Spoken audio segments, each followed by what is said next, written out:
உங்களது ஆதரவு எங்களுக்கு தேவைப்படுகிறது. ஏன் මේ ව්‍යසනය තමයි අපේ රට මුළුමනින්ම බිඳවට්ටන්න හේතු වී තිබෙනවා. இந்த அச்சுறுத்தல் எமது நாட்டையே முற்றுமுழுதாக கவிழ்த்த முடியுமான ஒரு விடை. අපිට අවශ්‍ය හොඳ රටක්. எங்களுக்கு தேவை ஒரு சிறப்பான நாடு. අපේ සිංහල දෙමළ මුස්ලිම් සියලු ජනයා සහෝදරත්වයෙන් ජීවත් වන රටක් අපිට ඕන. எமது நாட்டிலே சிங்களம் தமிழ் முஸ்லிம் என்ற வேறுபாடு இல்லாமல் நாங்கள் அனைவரும் ஒன்றாக வாழும் ஒரு நாடு. දශක ගණනාවක් අපි අනකොට ගත්තා.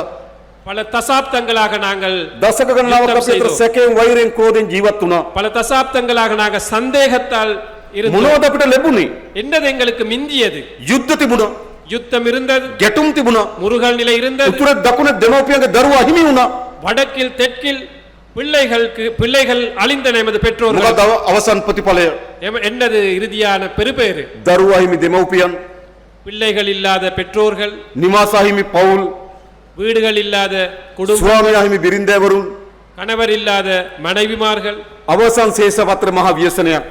இறுதியிலே மிகவும் கவலைகரமான நிலையை மிஞ்சியது. එනිසා අපිට අවශ්‍යයි ஆகவே எமக்கு தேவை යලි මේ රට කිසිසේත්ම இந்த நாட்டை ஒருபோதும் ජාතිවාදී ගැටුමකට නොයන இனவாத முருகல் நிலைக்கு போகாத ජාතික සමගිය මත தேசிய ஒற்றுமையின் அடிப்படையிலே සහෝදරත්වයෙන් ලෙන්ගතුකමෙන් ගොඩනැගෙන ජාතියක් අපි හදන්න ඕන. சகோதரத்துவமாக நல்லிணக்கமாக ஒன்று சேர்ந்த ஒரு தேசியம் ஒன்று, மக்கள் நாடொன்று நாங்கள் அமைக்க එනිසා வேண்டும். කිසිදු තැනක ஆகவே எந்த ஒரு இடத்திலும் කිසිදු වර්ග ජාතිවාදයකට எந்த ஒரு இனவாதத்திற்கும் යලි மீண்டும் නැගිටීමට ඉඩ දෙන්නේ නැහැ. தலை தூக்க நாங்கள் இடமளிக்க மாட்டோம்.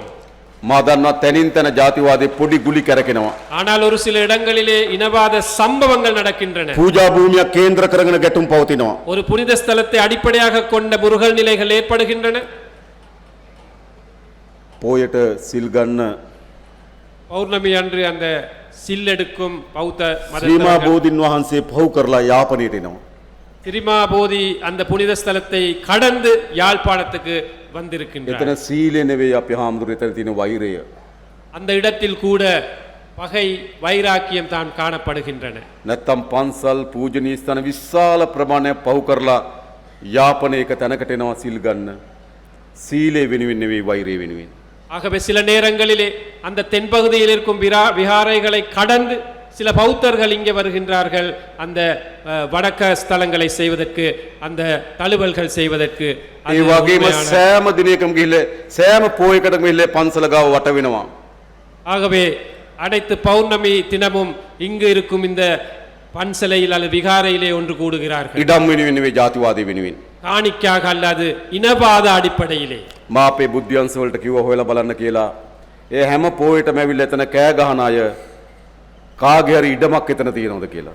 நான் புலனாய்வுத்துறை சொன்னேன். புலனாய்வுத்துறைக்கு ஒவ்வொரு பௌர்ணமி அன்றும் அங்கு வந்து ஆர்ப்பாட்டம் செய்யும் அந்த நபர்களுக்கு யாராவது அந்த இடத்திலே காணி இருக்கா என்று ඒ தேடிப்பார்கள். නිසා බලය අහිමි වී තිබෙන ජාතිවාදී කණ්ඩායම් ஆகவே அதிகாரத்தை இல்லாமல் செல்லும் இந்த இனவாத சக்திகள் කුඩා කුඩා තැන්වල යලි ජාතිවාදය උසවාරන්න උත්සාහ කරනවා. சின்ன சின்ன இடங்களிலே இனவாத சம்பவங்களை அடிப்படையாக வைத்து ஆர்ப்பாட்டங்கள் செய்கிறார்கள். ඒ කිසිදු ජාතිවාදී ප්‍රවණතාවයකට යලි අපේ රටේ හිස උසවන්න අපි ඉඩ දෙන්නේ නැහැ. எந்த ஒரு இனவாத செயலுக்கும் நாங்கள் மீண்டும் தலை தூக்குவதற்கு இடமளிக்க மாட்டோம் என்று கூற விரும்புகிறேன். අපිට ඕන ජනතාව ගහ ගන්න රටක් නෙවෙයි. எங்களுக்கு தேவை மக்கள் சண்டை பிடிக்கும் முருகல் நிலைப்படுத்தும் நாடு අපිට அல்ல. ඕන සහෝදරත්වයෙන් ජීවත් වෙන රටක්. எங்களுக்கு தேவை எல்லாமே நல்லிணக்கத்தோட ஒற்றுமையாக வாழும் ஒரு நாடு. අපිට ඕන අනේකා කරේ සැකයෙන් බලන තරුණයන් නෙවෙයි. எங்களுக்கு தேவை இன்னொருத்தரை சந்தேகமாக பார்க்கும் ஒரு நாடு. අනේකා කරේ ආදරයෙන් විශ්වාසයෙන් බලන තරුණයන් අපිට අවශ්‍යයි. மற்றவர்களை அன்பாக நம்பிக்கையாக அவதானிக்கும் ஒரு நாடு தேவை. අපි ඒ සඳහා ක්‍රියාමාර්ග රැසක් අරගෙනමින් තිබෙනවා. அதற்காக நாங்கள் எத்தனையோ வேலை திட்டங்கள் எடுத்திருக்கின்றோம். පළමු කොටම හොඳ ආර්ථික හයියක් තියෙන්න ඕන. முதலாவதாக எங்களுக்கு ஒரு நல்ல பொருளாதார பலம் இருக்க வேண்டும். ක්‍රීඩාවට සහ ඊට අවස්ථා විශාල ප්‍රමාණයක් අපි නිර්මාණය කරන්න ඕන. அதற்காக விளையாட்டுத்துறையை நாங்கள் மேம்படுத்த வேண்டும். සාහිත්‍ය කලාව සංගීතය චිත්‍රපටයට මේ යාපනයේ අලුත් තත්ත්වයක් අපි හදන්න ඕනකම இதே තිබෙනවා. போன்று இலக்கியம், சினிமாத்துறை, நாடகத்துறை போன்ற இந்த இலக்கியத்துறை இந்த யாழ்ப்பாண பகுதியில் நாங்கள் வளர்க்க අනේකා வேண்டும். කරේ වෛරයෙන් බලන මනස අයින් කරන්න ඕන. மற்றவரை பகையோடு பார்க்கும் அந்த மனநிலையை நாங்கள் இல்லாதொழிக்க வேண்டும். තෙතමනය සහ කම්පනය අනේකා ගැන ආදරය තියෙන සමාජයක් අපි හදන්න ඕන. மற்றவர் தொடர்பாக அன்பு செலுத்தும் ஒரு நபரை நாங்கள் உருவாக்க வேண்டும். අපේ ජනතාව එහෙම තමයි. எங்கள் மக்களுக்கு தேவை அதுதான். මා දන්න මෙතන ඉන්න උතුරේ ජනතාව විශාල ප්‍රමාණයක් எனக்கு தெரியும் இங்கிருக்கும் இந்த வடக்கில் வாழும் கணிசமான மக்கள் පළමු මතාවට වෙන්න පුළුවන් මා දකින්නේ. முதலாவது தடவையாக இருக்கலாம் சில நேரம் இன்றைக்கு சந்தித்தது. හැබැයි අපි විශ්වාස කරලා තිබෙනවා. ஆனால் எங்களை நம்பி இருக்கின்றார்கள், நம்பி අපි ආදරයෙන් வந்திருக்கிறார்கள். වැළඳගෙන තිබෙනවා. நாங்கள் எங்கள் அன்பாக நடந்து கொள்கிறார்கள். මම ඔබට එක සහතිකයක් දෙන්නම්. நான் ஒரு உறுதியை வழங்குகிறேன். ඔබ අප කෙරෙහි තබා තිබෙන විශ්වාසය කිසිසේත්ම බිඳවටන්නේ නැති බව මම ඔබට සහතික කරනවා. நீங்கள் எம் மீது வைத்திருக்கும் அந்த நம்பிக்கையை ஒரு போதும் நாங்கள் அதை இடைநிறுத்த மாட்டோம் என்று, தீங்கு விளைவிக்க மாட்டோம் என்று ඔබ கூறுகிறோம். පළමු වතාවට நீங்கள் முதற் தடவையாக ආණ්ඩුවක් කරේ විශ්වාසය තබලා තිබෙනවා. அரசாங்கத்தை நம்பினீர்கள். ඉස්සර උතුර කොහොමද? முன்பு காலத்திலே இந்த வடமாகாணம் எப்படி? හැමදාම ආණ්ඩුවට එරෙහි.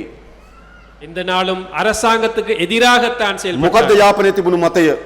என்ன கருத்து இந்த வடமாகாணத்தில் இருந்தது? දකුණේ තියෙනවා සිංහල ආණ්ඩුවක්, උතුරේ අපිට දෙමළ ආණ්ඩුවක් ඕන කියලා කිව්වා. என் பகுதியிலே ஒரு சிங்கள அரசாங்கம் இருக்கின்றது, ஆகவே வடமாகாணத்திற்கு எங்களுக்கு தமிழ் அரசாங்கம் ஒன்று தேவை. දකුණේ තිබුණු ආණ්ඩුව උතුර ජනතාවට දැනුනේ නැහැ තමන්ගේ ආණ්ඩුවක් කියලා. தென் பகுதியில் இருக்கும் அரசாங்கம் நீங்கள் விளங்கவில்லை, நீங்கள் உணரவில்லை உங்களது அரசாங்கம் என்று. හැබැයි මම ඔබට එකක් කියන්නම්. நான் ஒன்றை கூற விரும்புகிறேன். දකුණේ තිබුණු ආණ්ඩු දකුණු ජනතාවට දැනුනේත් නැහැ තමන්ගේ ආණ්ඩුවක් කියලා. தென் பகுதியில் இருந்த அரசாங்கங்களுக்கு, தென்பகுதி மக்களுக்கும் ஒரு உணர்வு இருக்கவில்லை அந்த மக்களுடைய அரசாங்கம் என்று. උතුරට විතරක් නෙවෙයි දකුණටත් ඒ ආණ්ඩු නෙවෙයි. வடக்குக்கு மட்டுமல்ல தென்பகுதிக்கும் அவை அரசாங்கங்கள் அல்ல. ඉතා සීමිත පවුල් කීපයක වමනා වෙනුම් හදපු ආණ්ඩු. ஒரு சில குடும்பங்களின் தேவைக்காக அமைத்துக் கொண்ட அரசாங்கங்கள், තමගේ මිතුරන් වෙනුම් හදපු ආණ්ඩු. தமது நண்பர்களுக்காக அமைத்துக் கொண்ட அரசாங்கங்கள், තමගේ ඥාතීන් වෙනුම් හදපු ආණ්ඩු. தமது உறவினர் உற்றாருக்கு தேவையான ඒවා அரசாங்கம். තමයි ලංකා ඉතිහාසය හැදුණු ආණ්ඩු. அவை தான் இலங்கை வரலாற்று முழுவதும் அமைத்த හැබැයි அரசாங்கம். ලංකාවේ පළමු වතාවට இலங்கையிலே முதற் தடவையாக ජනතාවගේ ආණ්ඩුවක් හැදලා තිබෙනවා. மக்களுடைய ஆட்சி ஒன்று மலர்ந்திருக்கின்றது. අද යාපනයේ ජීවත් වෙන ඔබ විශ්වාස කරන එක ඔබේ ආණ්ඩුවක් කියලා. இன்று யாழ்ப்பாணத்தில் வாழும் மக்கள் நம்புகிறார்கள் அவர்களுடைய அரசாங்கம் என்று. දකුණේ ජනතාවත් එහෙමයි. தென்பகுதி மக்களும் அப்படித்தான். ඒ නිසා පළමු වතාවට ஆகவே முதற் தடவையாக උතුර දකුණ නැගෙනහිර வடக்கு தெற்கு கிழக்கு என்ற வேறுபாடு இல்லாமல் සිංහල දෙමළ මුස්ලිම් சிங்களம் தமிழ் முஸ்லிம் සියලු දෙනාගේ ගෞරවයට ආදරයට භාජන වූ ආණ්ඩුවක් හැදලා තියෙනවා. அனைத்து மக்களுடைய மதிப்பை பெற்றுக் கொடுக்கும் அரசாங்கம் அமைந்திருக்கின்றது. ඒක තමයි වැදගත්ම හැරවුම. அதுதான் மிக முக்கியமான திருப்பு முனை. සැක කරමින් අපිට ඉස්සරහට යන්න බෑ. சந்தேகத்தோட எங்களுக்கு எதிர்க்கு போக இயலாது. වෛරයෙන් ක්‍රෝධයෙන් අපිට ඉස්සරහට යන්න බෑ. பகை முரண்பாடு காரணமாக எங்களுக்கு முன்னுக்கு අපි போக ඉස්සරහට இயலாது. යන විශ්වාසය තියෙන්න ඕන. எங்களுக்கு முன்னுக்கு செல்ல வேண்டுமானால் நம்பிக்கை இருக்க வேண்டும். මා දන්නවා ඔබ අපි විශ්වාස කරනවා. எனக்கு தெரியும் நீங்கள் எங்களை நம்புகிறீர்கள். නිසා අපිට අලුත් අවස්ථාවක් ලැබිලා තිබෙනවා. ஆகவே எங்களுக்கு புதிய ஒரு சந்தர்ப்பம் கிடைத்திருக்கிறது. ලංකාවේ පළමු වතාවට இலங்கையின் முதற் தடவையாக සියලු ජනයාගේ විශ්වාසය දිනාගත්තු ආණ්ඩුවක්. அனைத்து மக்களுடைய ஆதரவு பெற்றுக்கொண்ட ஒரு அரசாங்கம். ඒ තමයි අපේ රට ගොඩනැගීමේ පදනම. அதுதான் நமது நாட்டை கட்டியெழுப்பும் அடித்தளம். ඒ පදනම මත අපි මේ රට ගොඩනගනවා. அந்த அடித்தளத்தை வைத்து நாங்கள் இந்த நாட்டை අපි கட்டியெழுப்புவோம். නීතිය විධාන ආධිපත්‍ය තහවුරු කරනවා. நாங்கள் இந்த மக்களுடைய அந்த உறுதியை நாங்கள் நிலைநாட்டுவோம். සිංහලද දෙමළද මුස්ලිම්ද சிங்களமா தமிழா முஸ்லிமா என்ற வேறுபாடு இல்லாமல், ධනය තියනවද ධනය නැද්ද காசு இருக்கா இல்லையா என்று பார்க்காமல், කිසිදු ભેදකින් තොරව எந்த ஒரு வேறுபாடும் இல்லாமல் හැම කෙනාටම සාධාරණව නීතිය ඉටු වෙන රටක් අපි அனைத்து ගොඩනගමින් තිබෙනවා. மக்களுக்கும் சட்டம் சரியாக இயங்கும் ஒரு நாட்டை நாங்கள் கட்டியெழுப்புவோம். ඒ අවශ්‍ය අපේ රට ගොඩනගන්න. அவை தேவை எமது நாட்டை கட்டியெழுப்ப. නීති විධාන ආධිපත්‍ය සාධාරණ ලෙස ස්ථාපිත කළ යුතුයි. இந்த சட்டத்துறையை நியாயமான முறையில் நாங்கள் நிலைநாட்ட வேண்டும்.